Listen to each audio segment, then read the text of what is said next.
नमस्कार विद्यार्थियों, मैं राजेश गुप्ता, सहायक आचार्य राजनीति विज्ञान, बाबू शोभाराम, राजकीय कला महाविद्यालय अलवर।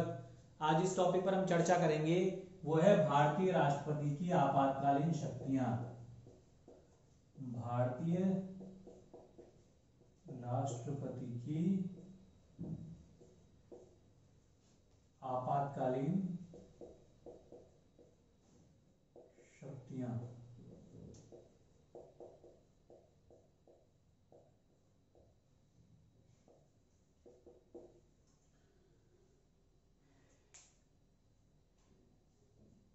हम भारतीय राष्ट्रपति की जो संवैधानिक शक्तियां हैं उनके बारे में पूर्व में अध्ययन कर चुके हैं, लेकिन सबसे पहला जो प्रश्न है वो आपातकालीन शक्तियों की आवश्यकता पड़ती क्यों है।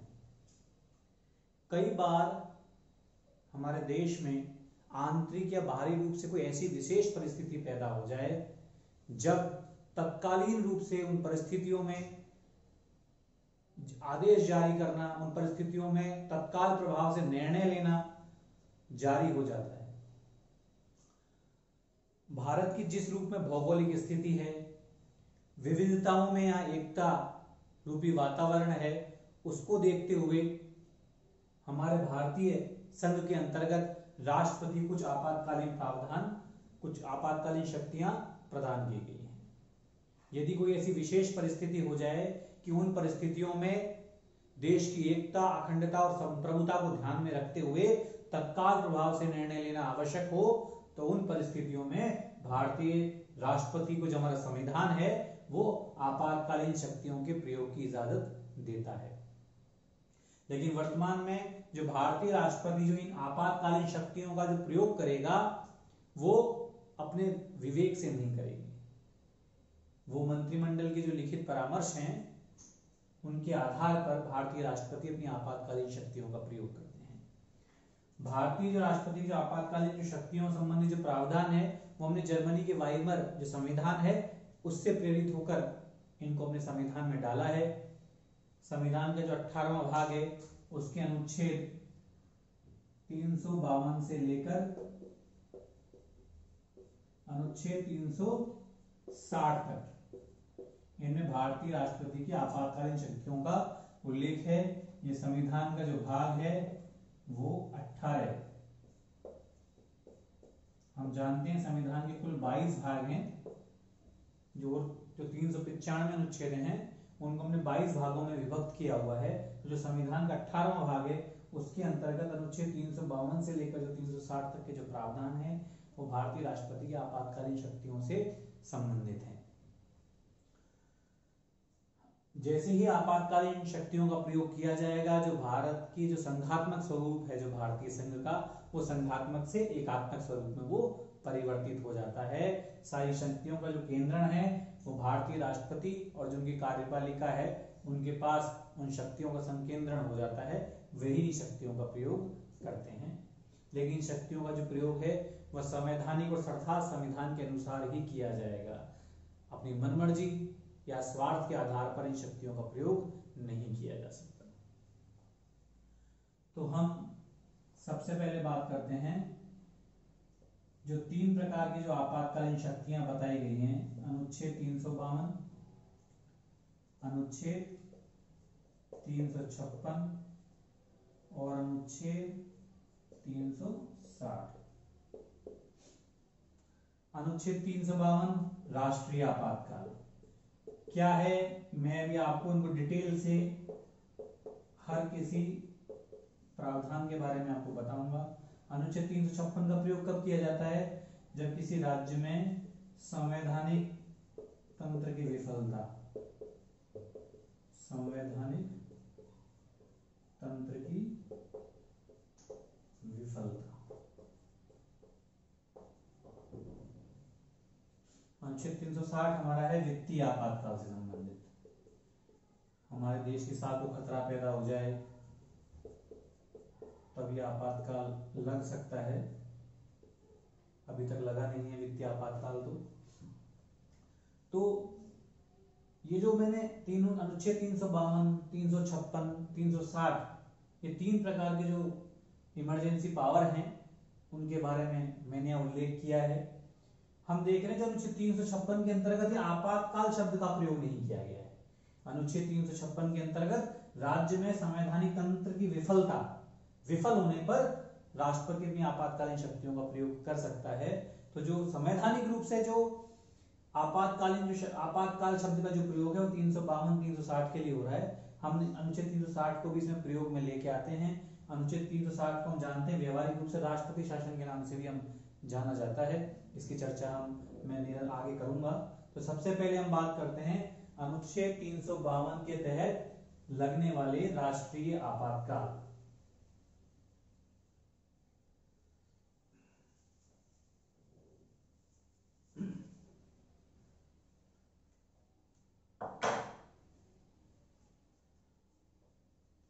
राष्ट्रीय आपातकाल सबसे पहले बात किन किन परिस्थितियों में लग सकता है? युद्ध, बाहरी आक्रमण,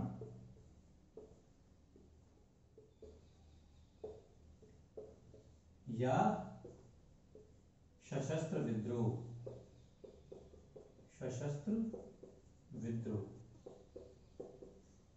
इन 3 परिस्थितियों में ही आपातकाल का प्रयोग होता है।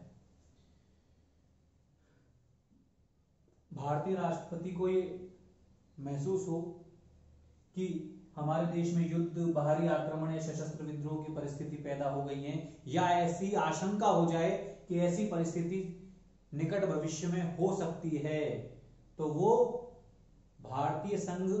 पूरे भारतीय संघ में या उसे किसी एक भाग में अनुच्छेद 352 के तहत राष्ट्रीय आपातकाल की घोषणा कर सकते हैं। इस प्रकार युद्ध, बाहरी आक्रमण, सशस्त्र विद्रोह की कंडीशन होने पर या ऐसी आशंका होने पर कि जल्दी ही ऐसी कोई स्थिति पैदा हो सकती है, अनुच्छेद 352 के तहत राष्ट्रीय आपातकाल की घोषणा की जाएगी।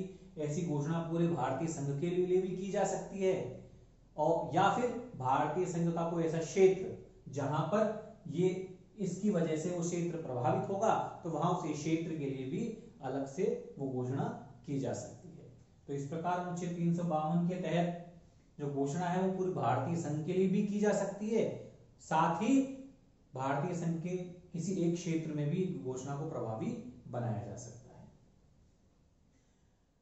पहले 44वें संविधान संशोधन से पहले सशस्त्र विद्रोह की जगह आंतरिक अशांति शब्द का प्रयोग किया गया था, लेकिन 44वें संविधान संशोधन के बाद आंतरिक अशांति जो शब्द है उसको हटा दिया गया और उसके स्थान पर सशस्त्र विद्रोह शब्द का प्रयोग यहां पर किया गया है। तो इस प्रकार 3 परिस्थिति पैदा हो रही। आपातकाल की घोषणा कौन करेंगे? राष्ट्रपति महोदय करेंगे, पावर उनके पास है, लेकिन वो ये घोषणा स्वविवेक से नहीं कर सकते। वो मंत्रिमंडल की जो लिखित स्वीकृति आएगी, जो लिखित परामर्श आएगा, उनके आधार पर वो अनुच्छेद 352 के तहत राष्ट्रीय आपातकाल की घोषणा करेंगे। तो इस प्रकार मंत्रिमंडल का लिखित परामर्श, उनकी लिखित सहमति अब जरूरी है। बिना लिखित परामर्श के राष्ट्रपति महोदय राष्ट्रीय आपातकाल की घोषणा नहीं कर सकते, इस अनुच्छेद का प्रयोग वो नहीं कर सकते। तो अनुच्छेद 352(3) में ही मंत्रिमंडल शब्द का उल्लेख है। कई बार ये प्रश्न भी आता है कि मंत्रिमंडल शब्द का उल्लेख कहाँ है, भारतीय संविधान के किस अनुच्छेद में मंत्रिमंडल शब्द का उल्लेख है? तो मंत्रिमंडल शब्द का जो उल्लेख है वो भारतीय संविधान के अनुच्छेद 352(3) में है। वहां लिखा गया है कि राष्ट्रपति जो आपातकाल की घोषणा करेंगे राष्ट्रीय आपातकाल के अंतर्गत, वो मंत्रिमंडल के लिखित परामर्श पर करेंगे। जैसे ही राष्ट्रपति महोदय ने ये घोषणा कर दी, हमारे देश में राष्ट्रीय आपातकाल लागू हो जाएगा। हमारे भारतीय देश में या उसके किसी एक भाग में जहां वो घोषणा की जानी है, वहां तत्काल प्रभाव से राष्ट्रीय आपातकाल लागू हो जाएगा। लेकिन जैसे ही घोषणा होगी, राष्ट्रपति जी की घोषणा की, उसके ठीक 1 माह के अंदर 1 माह के अंदर संसद के दोनों सदनों द्वारा, संसद के दोनों सदनों द्वारा, हम जानते हैं संसद के 2 सदन कौन कौन से हैं? लोकसभा और राज्यसभा। संसद के दोनों सदनों द्वारा विशेष बहुमत से विशेष बहुमत। विशेष बहुमत का मतलब क्या होता है? 2/3 संसद का 2/3 बहुमत, संसद सदस्यों का विशेष बहुमत। तो इस प्रकार जैसे ही राष्ट्रपति जी घोषणा करेंगे, उस घोषणा के 1 माह के अंदर अंदर संसद के दोनों सदनों द्वारा विशेष बहुमत से उस घोषणा का अनुमोदन होना जरूरी है। अब कई बार ये प्रश्न आता है, मान लो उस समय लोकसभा विघटित है या किसी कारण से लोकसभा उस समय अस्तित्व में नहीं है, तो कोई बात नहीं, राज्यसभा का अनुमोदन उस समय पर्याप्त है।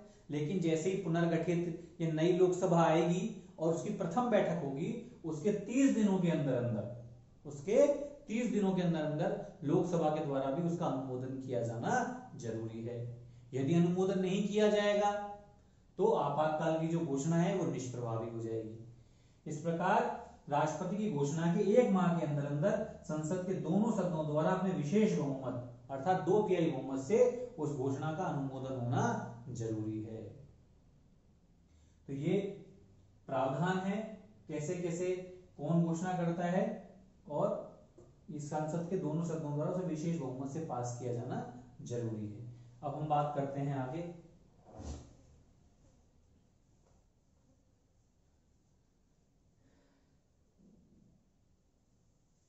जैसे ही घोषणा होगी अनुच्छेद 352 के तहत राष्ट्रीय आपातकाल की, और संसद के दोनों सदनों ने उसे एक बार में 2/3 बहुमत से पास कर दिया, तो फिर क्या है, वो घोषणा अस्तित्व में आ गई। लेकिन संसद के दोनों सदनों द्वारा हर 6 माह में इसका 2/3 बहुमत से ही अनुमोदन जरूरी है। यदि इसको बढ़ाना है, एक बार में 6 महीने के लिए काम करेगी, 6 महीने से आगे बढ़ाना है तो संसद के दोनों सदनों द्वारा इसे विशेष बहुमत से इसका अनुमोदन करना जरूरी है। हर 6 महीने में अनुमोदन किया जाना जरूरी है अनुच्छेद 352 के तहत राष्ट्रीय आपातकाल का। और कितने समय तक काम कर सकता है, इसी कोई सीमा नहीं है। ये जितनी समय तक इसको बढ़ाया जाए, जितनी सीमा तक हमारी परिस्थिति रहे, जितने समय तक वो आप इमरजेंसी रहेगी, ऐसी युद्ध है, बाहरी आक्रमण है, बहुत लंबे समय तक भी चल सकते हैं, इसलिए इनको अनंत काल तक बढ़ाया जा सकता है। लेकिन हर 6 महीने में संसद के दोनों सदनों द्वारा इसे विशेष बहुमत से पास किया जाना जरूरी है, ये कंडीशन है। अब हम बात करते हैं इसके प्रभाव क्या होंगे, घोषणा के, इस घोषणा के प्रभाव, घोषणा के प्रभाव। पहली बात,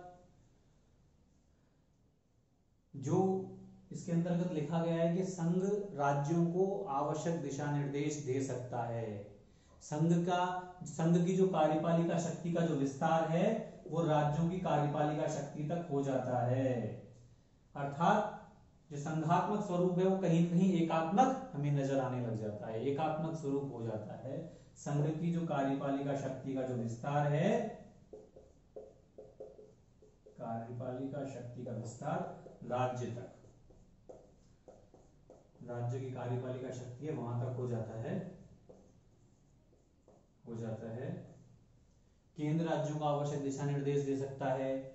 राज्य सूची के विषय पर कानून बनाने का जो अधिकार है वो संघ को प्राप्त हो जाता है। राज्यों को तो रहता ही है, राज्य सूची के विषय पर कानून बना सकते हैं, लेकिन संघ को भी अधिकार प्राप्त हो जाता है। अर्थात यदि हम 352 के तहत राष्ट्रीय आपातकाल की बात करें तो उसके अंतर्गत जो राज्य सूची के विषय हैं वो एक तरीके से समवर्ती सूची में शामिल हो जाते हैं, समवर्ती सूची के रूप में हमें नजर आने लग जाते हैं, क्योंकि उस राज्य सूची के विषय पर न केवल राज्यों को कानून बनाने का अधिकार प्राप्त हो जाता है, अपितु संघ को भी यह अधिकार प्राप्त हो जाता है। राजस्व हेतु केंद्र आवश्यक दिशा निर्देश प्रदान कर सकता है राज्यों को। इसके अलावा अनुच्छेद 358 और अनुच्छेद 359 बहुत महत्वपूर्ण आर्टिकल हैं, ये बहुत ध्यान रखने वाली बातें हैं। अनुच्छेद 358 में लिखा हुआ है, जैसे ही आपातकाल की घोषणा होगी, अनुच्छेद 352 के तहत जैसे ही राष्ट्रीय आपातकाल की घोषणा होगी, उसके बाद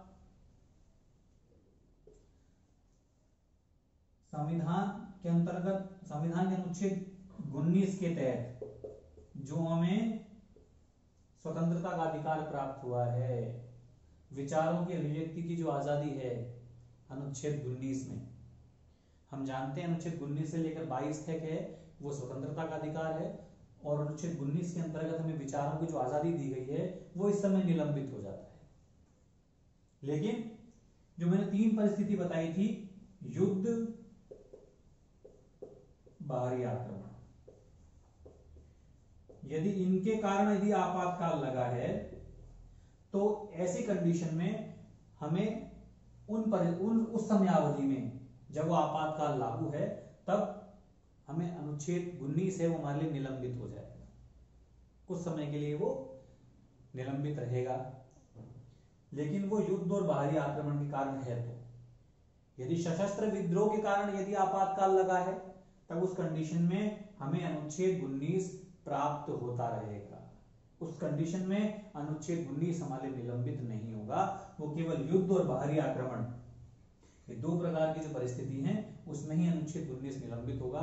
इसके लिए राष्ट्रपति के कोई औपचारिक आदेश की आवश्यकता नहीं है।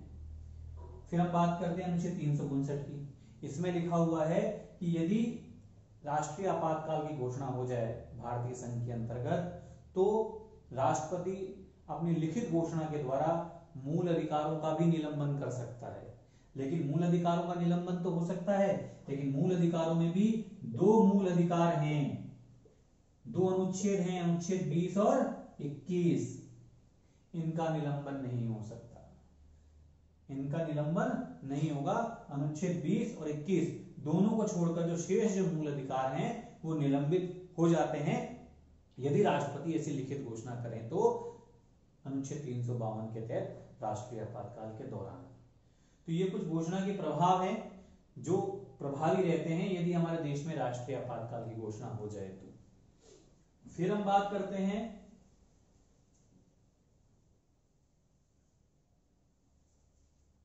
घोषणा की समाप्ति। हमने जो आपातकाल की है, जो आपातकाल है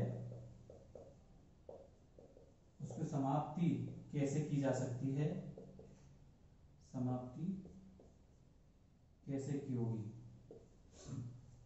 पहली बात, राष्ट्रपति जी ने घोषणा की थी तो राष्ट्रपति जी को लगे कि अब वो आपातकाल की स्थिति नहीं है, अब वो युद्ध का संकट है, कोई बाहरी आक्रमण है या सशस्त्र विद्रोह की जो स्थिति है वो अब टल गई है, समाप्त हो गई है, तो उस ऐसी स्थिति में वो अपनी पश्चातवर्ती घोषणा के द्वारा आपातकाल को समाप्त कर सकते हैं। पहली कंडीशन राष्ट्रपति। दूसरी, आपातकाल जो अनुच्छेद 352 के तहत जो आपातकाल लगा हुआ है उसको समाप्त करने की जो पावर है वो लोकसभा के पास भी है, राज्यसभा के पास नहीं है। हमारे संसद के निम्न सदन लोकसभा के पास ही पावर है। लोकसभा के कुल जो सदस्य हैं उसके 1/10 सदस्य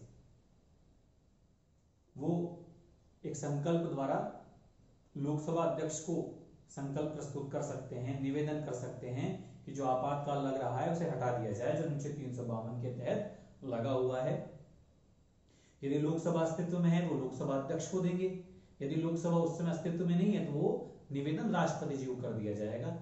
और जैसे ही निवेदन किया जाएगा लोकसभा के 1/10 सदस्यों के द्वारा, तो ऐसे निवेदन, ऐसा संकल्प प्रस्तुत करने के पश्चात 14 दिन के अंदर अंदर लोकसभा की बैठक बुलाई जाएगी और लोकसभा के सदस्यों द्वारा यदि साधारण बहुमत से आपातकाल को हटाने संबंधी प्रस्ताव पास कर दिया जाता है तो तत्काल प्रभाव से आपातकाल को हटा दिया जाएगा, आपातकाल निष्प्रभावी हो जाएगा, आपातकाल का अस्तित्व नहीं रहेगा। तो इस प्रकार ये दूसरी जो पावर है वो किसके पास है, लोकसभा के पास भी पावर है। तो राष्ट्रपति जी भी हटा सकते हैं अपनी घोषणा के द्वारा, इसके अलावा लोकसभा भी अपने कुल सदस्यों के साधारण बहुमत से हटा सकती है। यदि हम आपातकाल की बात करें तो अब तक 3 बार अनुच्छेद 352 के तहत आपातकाल लगा हुआ है। पहली बार जो आपातकाल है वो 26 अक्टूबर 1962 को लगा जब चीन ने भारत के ऊपर आक्रमण किया। 1965 में फिर पाकिस्तान ने कर दिया। तो इस प्रकार जो 1962 से जो आपातकाल चला वो लंबे समय तक चला था और वो करीब 1968 तक, 10 जनवरी 1968 तक ये आपातकाल रहा। इस दौरान जो भारतीय प्रधानमंत्री थे वो हमारे जवाहरलाल नेहरू थे, राष्ट्रपति जी डॉक्टर राधाकृष्णन जी थे। तो ये पहला आपातकाल था। दूसरा जो आपातकाल लगा वो 3 दिसंबर 1971 को लगा, जब पाकिस्तान ने हमारे ऊपर आक्रमण किया। उस समय जो हमारे प्रधानमंत्री थे वो इंदिरा गांधी जी थे, राष्ट्रपति जी थे वो वी गिरी जी थे, और ये बाह्य आक्रमण के कारण लगा। इसी दौरान जब ये दूसरा वाला जो आपातकाल चल रहा था, 25 जून 1975 को तत्कालीन जो हमारी प्रधानमंत्री जी थी श्रीमती इंदिरा गांधी जी ने आंतरिक अशांति के आधार पर तीसरा आपातकाल लगाया, और बिना मंत्रिमंडल के परामर्श पर यह घोषणा की गई थी, और ये तीसरा आपातकाल था। इस समय जो दूसरा आपातकाल जो 3 दिसंबर 1971 को लगा वो भी अस्तित्व में था, लेकिन वो चूंकि बाहरी आक्रमण के कारण था, और जो तीसरा आपातकाल जो लगा 25 जून 1975 को जिसकी घोषणा हुई वो आंतरिक अशांति के आधार पर लगाया गया। समयावधि निरंतर चल रही थी, दूसरे आपातकाल का ही दौर चल रहा था वो, इसी बीच में तीसरे आपातकाल को भी लगा दिया गया, चूंकि इनके आधार अलग अलग थे। पहला जो हुआ 1962 में वो बाहरी आक्रमण के कारण था, जो दूसरा आपातकाल लगा 1971 में वो भी बाहरी आक्रमण के कारण था, लेकिन जो 25 जून 1975 को लगाया वो आंतरिक अशांति के आधार पर वो आपातकाल लगाया गया। इनकी जो समाप्ति है वो 1977 में हुई। 21 मार्च 1977 को तीसरा वाला आपातकाल पहले समाप्त हुआ, और जो दूसरा आपातकाल जो 3 दिसंबर 1971 से लगा था उसे 27 मार्च 1977 को राष्ट्रपति जी घोषणा के द्वारा समाप्त कर दिया गया। इस समय जो हमारे प्रधानमंत्री जी थे श्रीमती इंदिरा गांधी जी थे, और जो राष्ट्रपति जी थे वो फखरुद्दीन अली अहमद साहब थे। तो इस प्रकार अब तक भारतीय संघ के अंतर्गत 3 बार, 2 बार आक्रमण के कारण और तीसरी बार आंतरिक अशांति के आधार पर तीसरी बार आंतरिक अशांति के आधार पर आपातकाल लगाया गया। सबसे बड़ी एक बात और यह है कि जो 352 के तहत राष्ट्रपति महोदय जो आपातकाल की घोषणा करते हैं उसका वर्तमान में न्यायिक पुनर्विलोकन भी संभव है, उसकी न्यायिक समीक्षा भी की जा सकती है। यदि घोषणा और जो उसके आधार हैं, किन आधारों पर वो आपातकाल लगाया गया है, यदि कुछ आपस में विरोधाभास है तो उसे न्यायालय में चुनौती दी जा सकती है, उसकी न्यायिक समीक्षा भी की जा सकती है। तो आज हमने अनुच्छेद 352 के तहत जो राष्ट्रीय आपातकाल है उनके प्रावधानों को समझा। अगले वीडियो में हम जो शेष है अनुच्छेद 352 के तहत और अनुच्छेद 360 के तहत जो आपातकाल हैं उनके प्रावधानों का अध्ययन करेंगे। आपका बहुत बहुत आभार, धन्यवाद।